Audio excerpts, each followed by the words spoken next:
Wajhi akhika saudara, senyummu terhadap saudaramu adalah sedekah, dan itu ada lagunya. Saya ngarang puisi tentang Rasulullah, tentang Rasulullah. Nah, saya nyanyikan dulu. Kalau cinta kepada Nabi, suara saya malas, walaupun saya temannya Iwan Fals. Saya satu guru dengan Leo Kristi, Gomblok, dan itu Kreti, saya tua di Surabaya. Saya di BMS dulu, di Bengkel Muda Surabaya. Kalau cinta kepada Nabi, baca sholawat kepada Nabi. Kalau Allah tak mengutus Nabi, belaklah jiwa, belaklah hati. Nabi Muhammad utusan Ilahi, wajahnya jernih berseri-seri. Kalau tersenyum bertemu insan, terhapus sedih dan kesusahan. Tidak ada yang tahu lagu ini.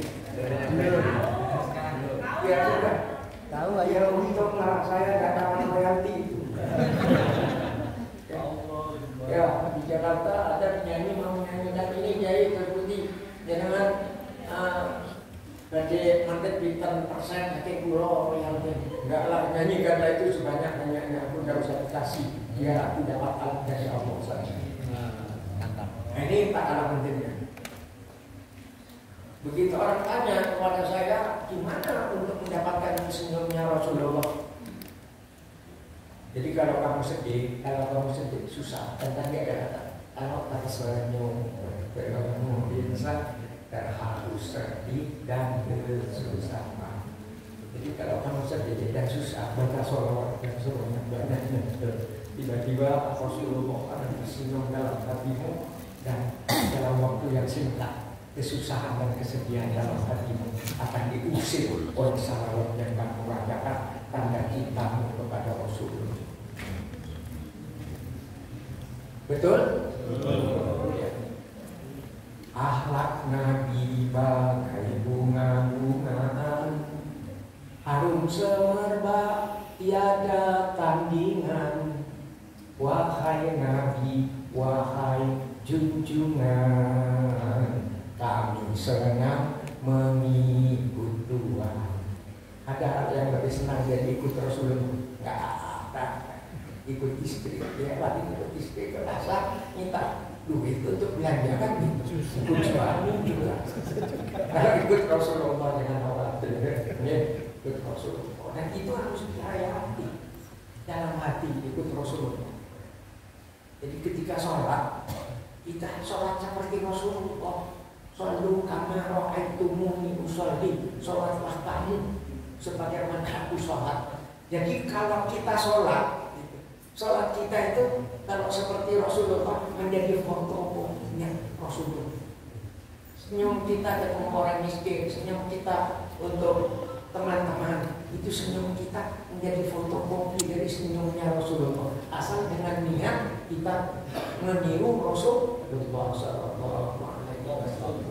Nikmat meniru Rasulullah. Diikut Rasulullah.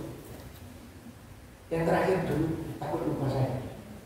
Yang terakhir doa. Ya Allah, ilahi Rabbi, kami mohon sepenuh hati di alam akhirat nanti, izinkan kami bertemu. Amin.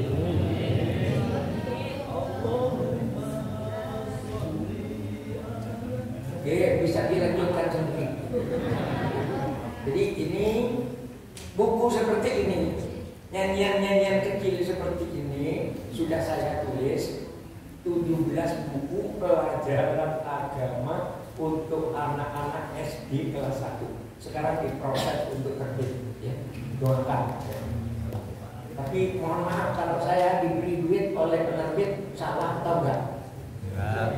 Enggak kan? Yang pada saya nipu kan bagus itu ya. Jadi dari sini saya ingin mengajak atau menyampaikan betapa nikmatnya orang yang hatinya dekat dengan Rasulullah dengan banyak baca sholawat kepada Rasulullah. Oke, saya kadang-kadang debat dengan teman-teman ya, debat dengan berapa banyak sih sebenarnya harus salawat kepada Rasulullah. Sebab di Padang saya ada teman-teman saya sastrawan mengatakan sholawat kan cukup di tahiyat itu, Allahumma sholli ala Muhammad wa ala ali Muhammad.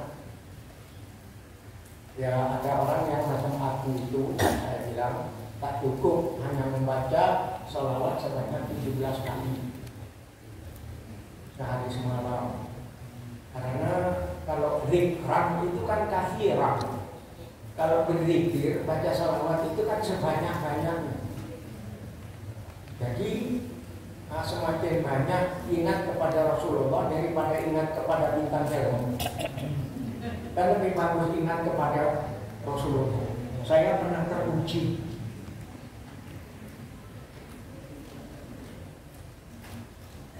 Saya ini walaupun ustaz pernah berkiuman dengan bintang film perempuan waktu sholat, dan sholat saya tidak batal. Ingin tahu gimana caranya? Ingin tahu? Saya tahun 74 bulan Desember ya. Bulan Desember diundang teman saya, Ketua Pemuda Pancasila Pusat, namanya Dr. Suryo Sumarno. Saya pokoknya orang ngajak bertemanlah. Kemudian saya diundang ke sana pada waktu Kongres Pemuda Pancasila. Nah, tempat VIP untuk pengisi acara macam saya itu agak jauh dari masjid dan sering-sering terlambat. Akhirnya saya sholat di kamar dengan beralaskan orang. Hari pertama tenang-tenang saya. Hari kedua itu waktu salat zuhur di Jamal Pasir dengan ya setelah saya salat zuhur lihat orang itu saya sujud berciuman dengan bintang. Bukan persis kebiasaan ya.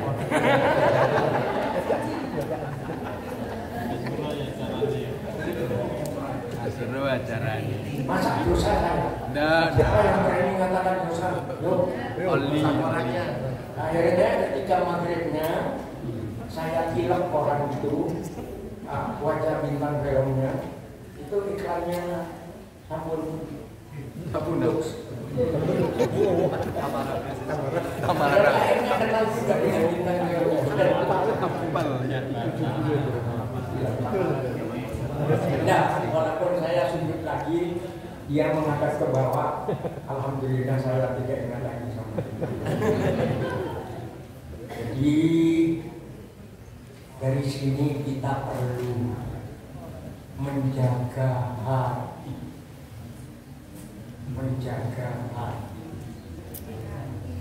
jangan sampai hati itu kotor. Sudah 1 jam.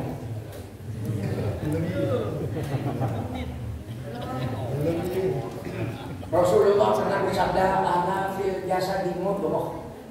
Idza saluhat saluhal jasadu kullu, wa idza fasadat fasadal jasadu kullu. Ala wa hiyal qalb." Ketahuilah bahwa dalam diri manusia itu ada segumpal daging.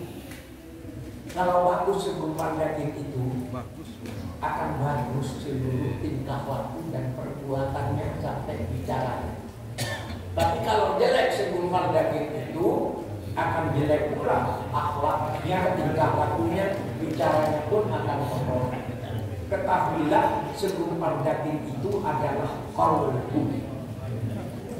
Yang bahasa Jawa disebut manah, manah hati kolbu itu harus dijaga sampai itu hati orang.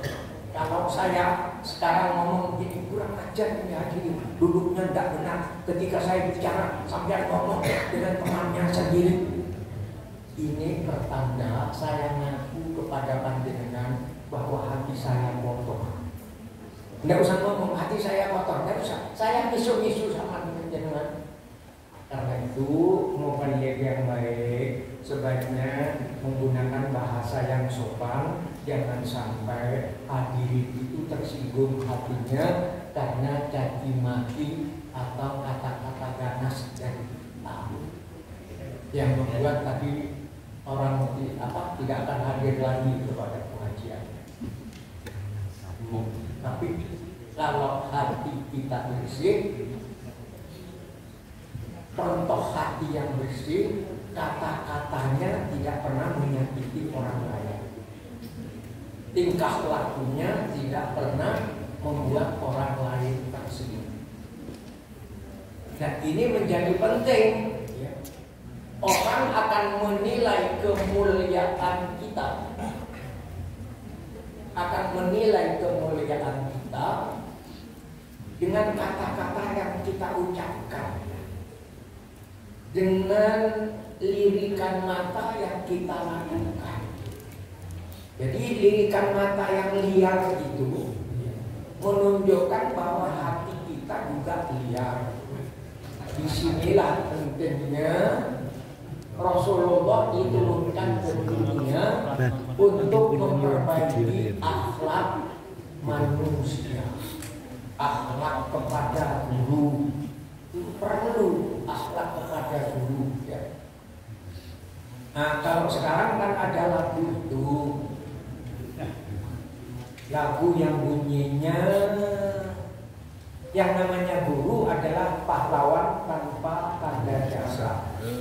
Saya tidak menentang guru, udah mau menyanyi menentang, tapi kepada murid-murid saya katakan,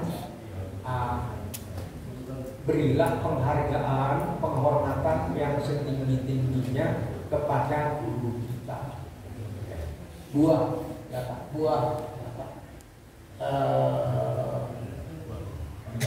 Buah mentimun, buah tomat. Di atas nyiru coba letakkan. Kalau ilmu ingin manfaat, hormati guru sebagai pahlawan.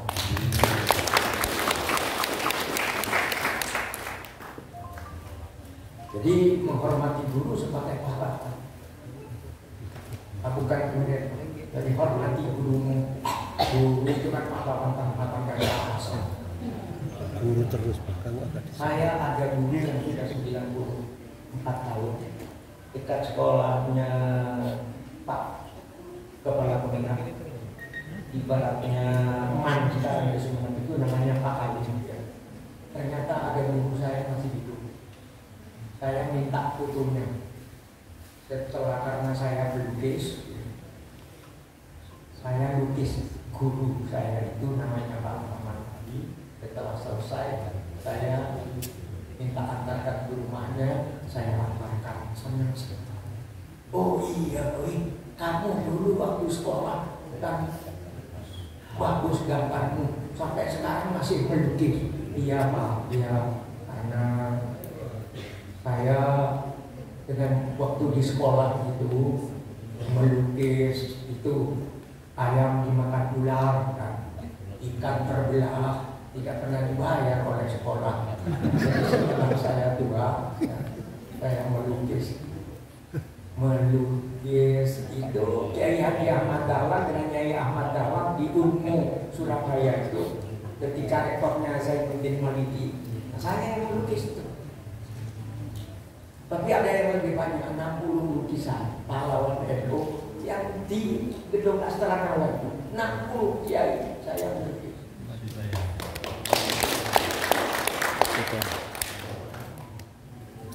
Ya, saya kan ditanya dan jawaban saya enaknya saja.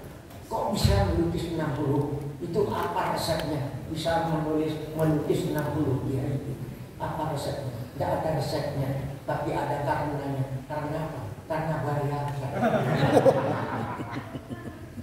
Tidak usah kiai, yang bukan kiai seperti kamu kalau mau bayar dulu bisa. Jadi inilah pentingnya menghormati orang-orang. Sebab di dalam keyakinan saya dari pesantren, ya, karena saya walaupun sebentar di pesantren, orang yang berani kepada guru itu paling tidak ada akibatnya 3 dan semuanya bahaya. Ingin tahu? Nomor 1, ilmunya tidak manfaat. Walaupun ilmunya setinggi tegak tapi tidak manfaat. Ada orang ini dokter sejak punya pekerjaan,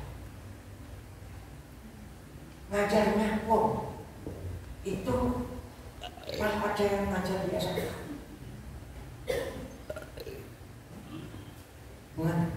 Walaupun dia pandai, karena nasib kita tidak bisa bikin sendiri. Karena itu anak-anak kita ajarilah untuk murid kita, anak kita sendiri, supaya tidak menjadi anak pandai ya tapi tidak bermanfaat. Kenapa oleh dokter tapi tidak ada yang ambil? Jangankan jadi dekan, jadi peneliti nggak diajak. Walaupun tamat sarjana, maka yang ngatur-ngatur negara itu anggota DPR cukup SMA saja lalu terpilih kan bisa jadi ngatur negara juga.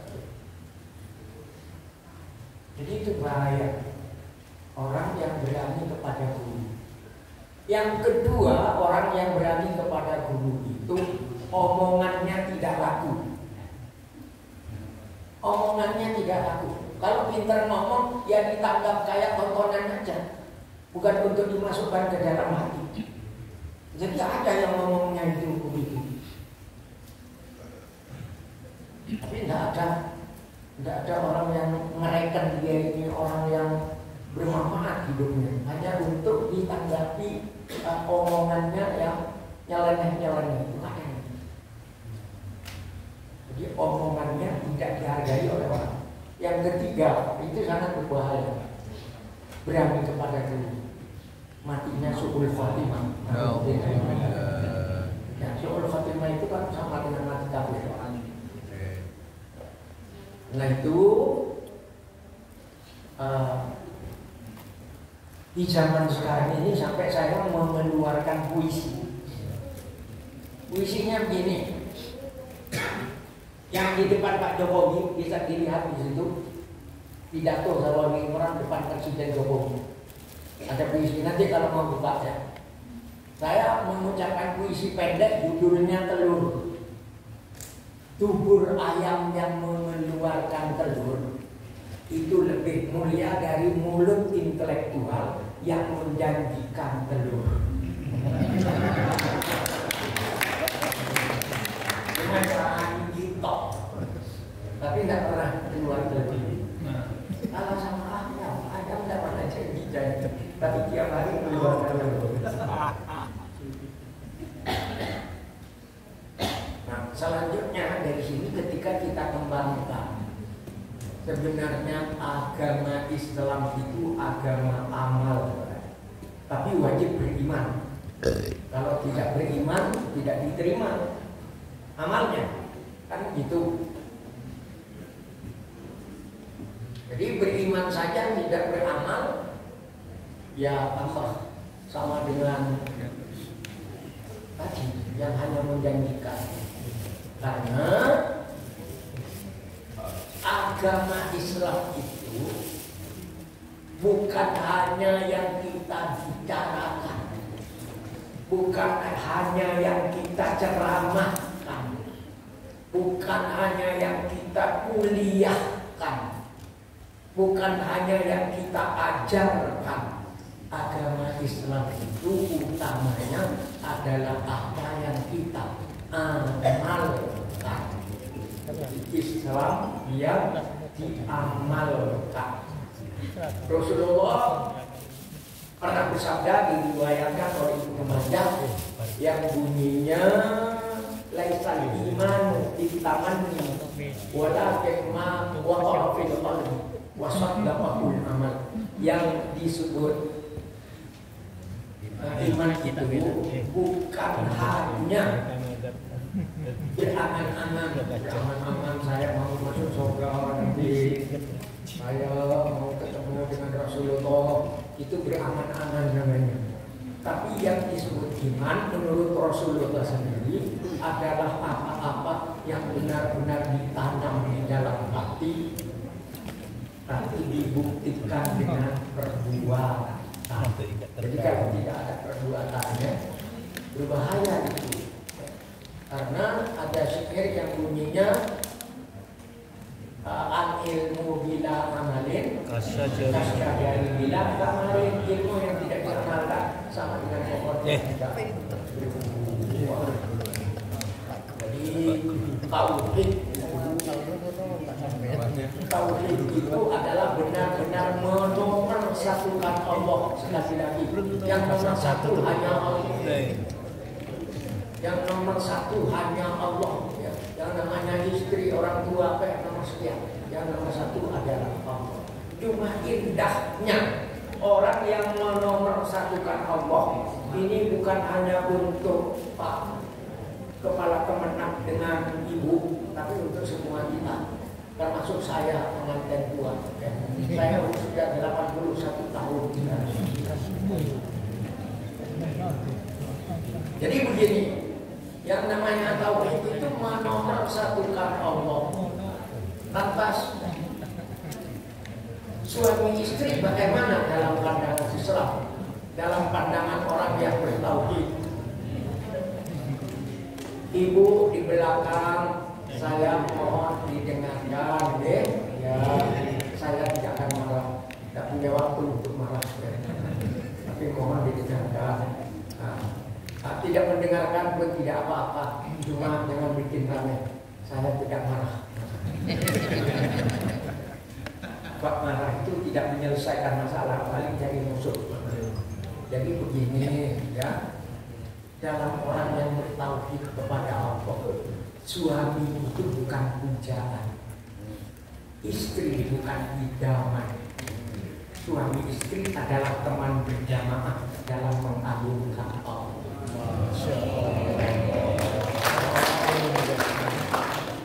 Kalau suami istri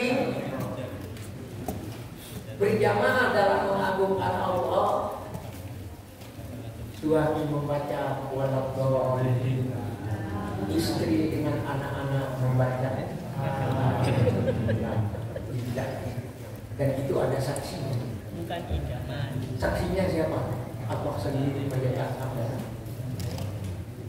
bahwa sebenarnya suami istri yang menomorsatukan Allah, suami istri yang benar-benar beriman bertakwa kepada Allah itu laksana dua butir embun dari ufuk yang berlainan bersatu dalam sekuntum mawar.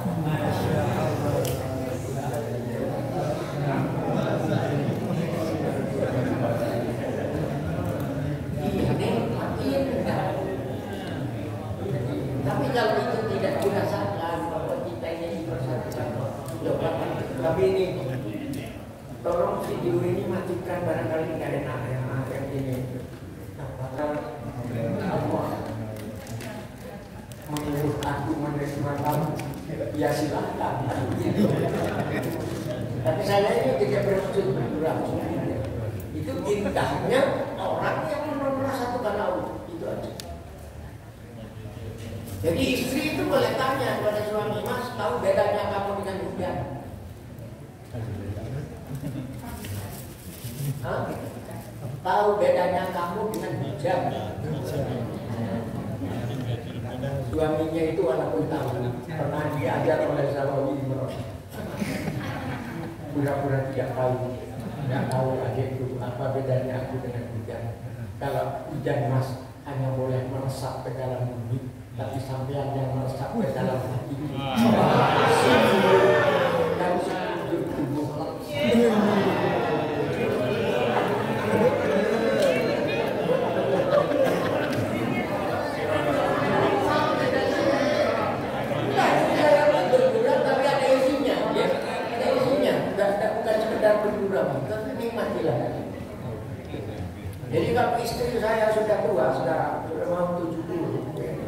ingin mati keriputnya. Bagaimana dengan saya yang keriput seperti ini? Dengan keriputmu, aku terasa kamu lebih bijaksana dalam menghormati aku.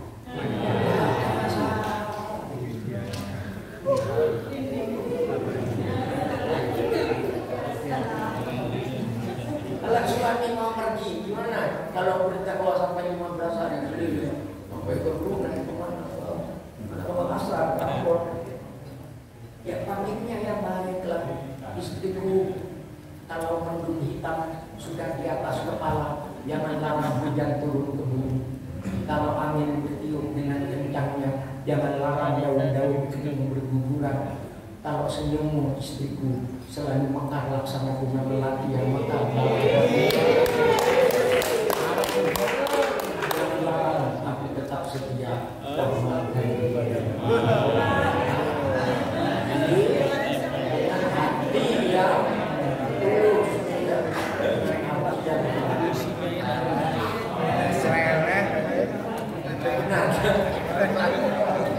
paling tidak enak itu, paling tidak enak dalam urusan rumah tangga itu kiai.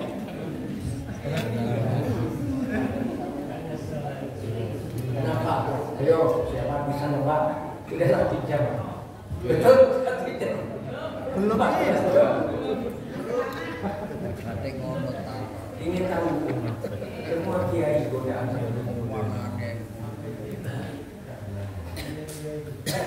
kiai itu godaannya, apalagi jadi penyair yang ngomongnya kadang-kadang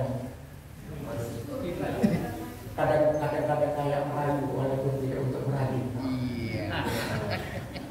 Ini banyak perempuan yang tergoda. Yang tangannya tertarik. Tanya nomor, kirim foto sebanyak-banyaknya. Boleh minta nomornya Pak Kiai? Boleh berapa? 081642852991. Lagi aja itu. Itu besok itu sudah ada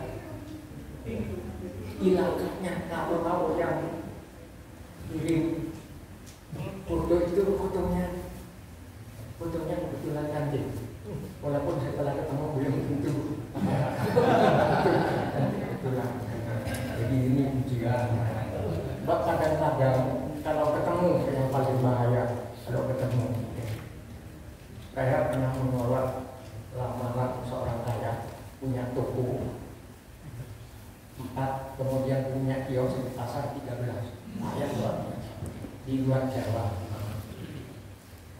Itu saya berhasil menolak. Ada adik saya, saudara, tapi kemudian setan disalahkan. Enggak, yang salah saya. Yang saya takdir muncul perempuan cantik. Jadi itu memang butuh sholat itu perjuangan. Usahakan sholat itu benar-benar. Oh, ya, insya Allah kita ini bagus, benar-benar. Jangan terlalu dekat-dekat sholatnya. Jangan terlalu cepat.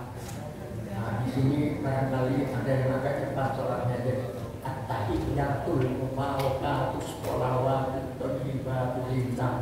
Jangan membaca at-tahiyyatul mubarakatuh sholawatut thayyibatul lillah. Assalamualaikum warahmatullahi wabarakatuh. Assalamualaikum. Jadi tolong mumpung ketemu Allah, Abang persilakan zuhur. Siti, ini sudah zuhur, silakan kamu menghadap aku, kata Allah kan ini. Menghadap Allah dengan wudhu yang baru, dengan hati, jangan bersusu-susu. Dan hasilnya, kalau bacaannya jenengan betul, tiap huruf itu, Quran yang dibacakan jenengan itu 10 kebaikan.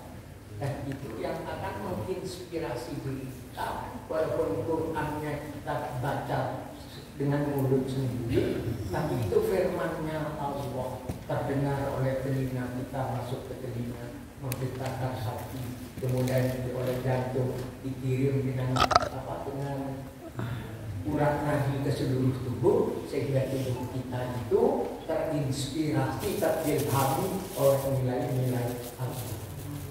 Sehingga sholat kita menjadi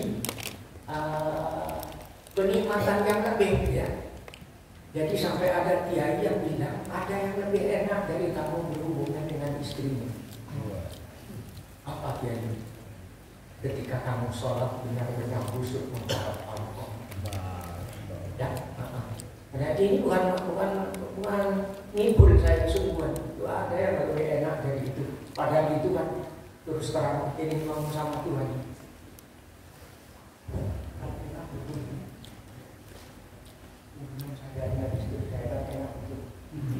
Jadi sekali lagi sholat itu sebuah perjuangan untuk tidak ingat selain Allah. Upayakan supaya ya saya ketemu dengan itu nikmat karena saya dipersaudarakan dengan oleh Allah Subhanahu wa Ta'ala. Kan bersaudara.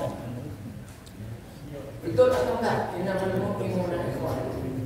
Jadi itu merawat hati itu menjadi sangat penting.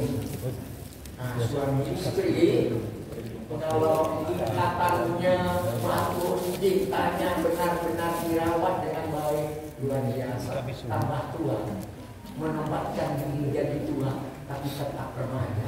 Tua hanya karena ingin waktu, tapi tetap muda karena pengalaman-pengalaman sedang selalu tiba di pundak. Jadi walaupun tua, seperti itu, tiba di rumah. Merasa nikmatnya. Bapak-bapak, saya biasa menikmati masakan istri. Jadi ketika makan masakan istri itu merasa ini yang memasak istri saya. Perempuan yang sangat menghormati saya. Penghormatannya ya perempuan yang mau ditanami benih-benih anak sehingga melahirkan anak. Perempuan yang 9 bulan namanya mengandung istri saya, mengandung anak saya.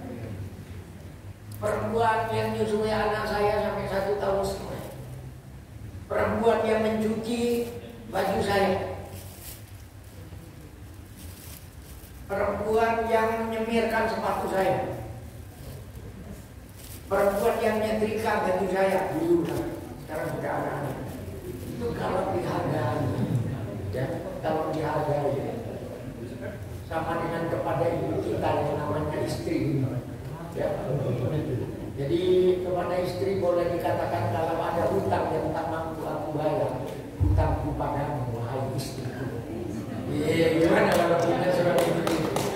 Kalau ada hutang yang tak mampu aku bayar, hutangku padamu wahai istriku. Ya, kalau ngarang ini baru ngarang sulit mulut itu untuk mengarang kata-kata yang begini kalau tidak pengalaman sendiri. Jadi sebenarnya kenikmatan kita yang paling banyak di dalam rumah kita. Karena itu ulama mengatakan baiti yang nanti saudaku ada di dalam rumahku. Kalau diterjemahkan letteran rumahku saudaku agak sulit dimengerti. Tapi sebenarnya surga berada di dalam rumah. Surga itu berada pada semua istri. Betul? Betul. Ini mungkin Idul Fitrinya tidak dibicarakan, tapi ini dalam rangka semangat Idul Fitri. Jadi begini, bagi orang yang setiap hari sholatnya khusyuk, tingkah lakunya baik, itu Idul Fitri itu tiap hari Idul Fitri baginya dengan Idul Fitri itu. Jadi perlu memang diasah hati itu untuk menghargai. Ya, kenapa istriku keriput? Sekarang istri saya juga mulai keriput. Kenapa? Karena dia keriput karena banyak melayani saya. Betul? Kan itu memang penyakitnya orang-orang yang banyak ngomong. Istrinya biasanya agak cerewet. Sampai kiai itu kan, kiai yang adem itu. Kami sering konsultasi ya. Saya akan sering nyindir apa betul kiai? Kalau kiai Jambur itu sering dimarahi oleh istrinya. Tahu dari mana? Tahu dari sebuah kitab tasawuf. Ada gitu, tapi kan panjang ceritanya nggak usah. Di kiai itu banyak disengaja oleh istri. Untuk apa? Sebagai latihan bahwa dia itu orang yang sama. Gimana kiai bisa disebut sabar kalau tidak dimarahi oleh istri?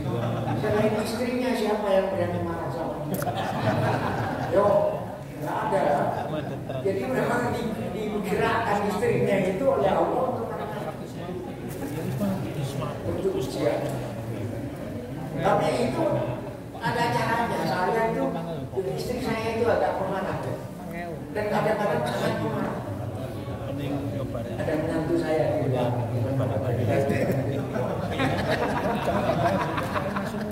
Yang itu. Ternyata resepnya saya mendapatkan resep. Ini orang kuat itu orang yang banget.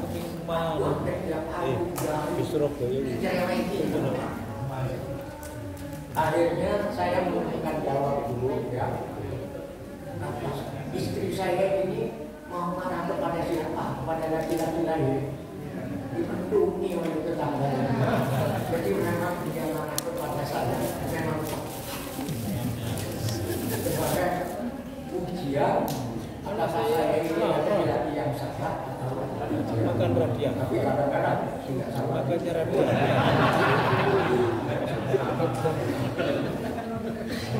Saya kadang-kadang untung kamu punya suami aku. Karena ini kamu punya suami orang lain sudah dipendungi. Tapi justru tampaknya mau istri saya. Tapi kalau dia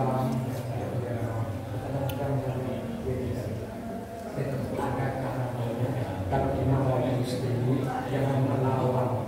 Kalau melawan istri itu lebih pintar dari saya.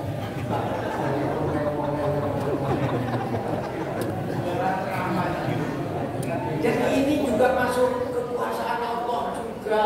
Biar laki-laki yang pintar itu, laki-laki yang profesor, laki-laki yang penyakit supaya tidak sombong gitu juga. Jadi dia bisa dikalahkan oleh istrinya. Apa yang perlu saya bicarakan? Kalau saya ini sudah mau asal, 1 jam 1/4 saya bicara. Akhirnya cerita roman atau novel yang bagus yang memang tidak selesai. Jadi saya mau berhenti.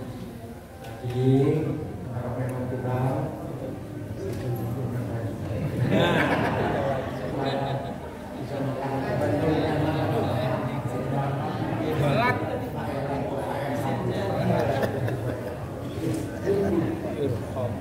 dulu sering ke Gresik, dan Gresik itu saya punya beberapa anak angkat di Gresik. Kilatannya perempuan itu, tapi anak-anak angkat itulah saya yang mendudukan, yang saya yang menyarikan suami. Di akhirnya penutupnya ceramah saya ini, kita butuh hati yang takarrub ila Allah, hati yang dekat dengan Allah. Karena muncul tidak bisa bikin sendiri, muncul itu kita bergantung kepada Allah. Maka dengan banyak berdoa, banyak baca sholawat, banyak membaca Al-Quran, Allah yang punya nasib kita kemudian memberikan jalan yang baik untuk kita tempuh, sehingga apa yang kita inginkan sebagian besar akan diberikan oleh Allah kepada kita. Amin. dan tidak setiap yang kita minta itu langsung diberikan sekarang. Saya dulu Bu, ketika sekolah itu kan di sekolah tahun 55 itu kan tidak ada peta yang dikirim dari pusat. Jadi saya disuruh menggambar peta Makassar, saya berpikir apakah saya nanti bisa sampai di Gorontalo, sampai ke mana, ke Ambon, sampai ke Timur, sampai ke Jakarta, ke Palembang, mustahil. Saya bermohon semoga saya bisa tinggi dengan tapi kok akhirnya setelah ditakdirkan menjadi penyair, penyair saya bukan di Indonesia, Bapak-bapak, saya penyair terbaik Mastera Majelis Asia Tenggara.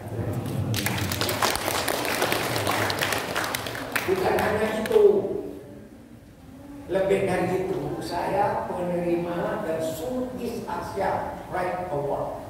Saya penerima hadiah sastra ASEAN 2011. Saya ke Thailand kemana, baca puisi ke negeri Belanda, dan itu niatnya. Di awal saya mewakili Departemen Agama. Dulu itu yang namanya Departemen Agama itu disebut apa? Departemen Sarungan, kan gitu. Sarungan, iya. Satu dia bagian doa. Tapi tahun 82 saya penyair terbaik nasional sudah berhenti. Tidak ada orang yang mengatakan apa? Departemen Agama itu. Dan saya ada nakal juga itu mencoba pakai pet yang yang memang untuk seniman yang kayak buku ijazah itu yang namanya kereta. Itu disokong saya, santri sarungan kok pakai pet, tapi tidak saya dengarkan. Yang penting saya sudah membantu di majalah menyebarkan kebenaran agama. MPA ya, saya banyak mengisi di sana dan saya menjawab tiap Idul Fitri di Gerahadi itu saya yang banyak mengisi orang departemen. Jadi kepada MC-nya saya katakan dari Kementerian Agama Kabupaten Sumeneb, tidak usah disebutkan Jawa Improng celurit Mas dari Madura, tidak usah, tapi dari Kementerian Agama.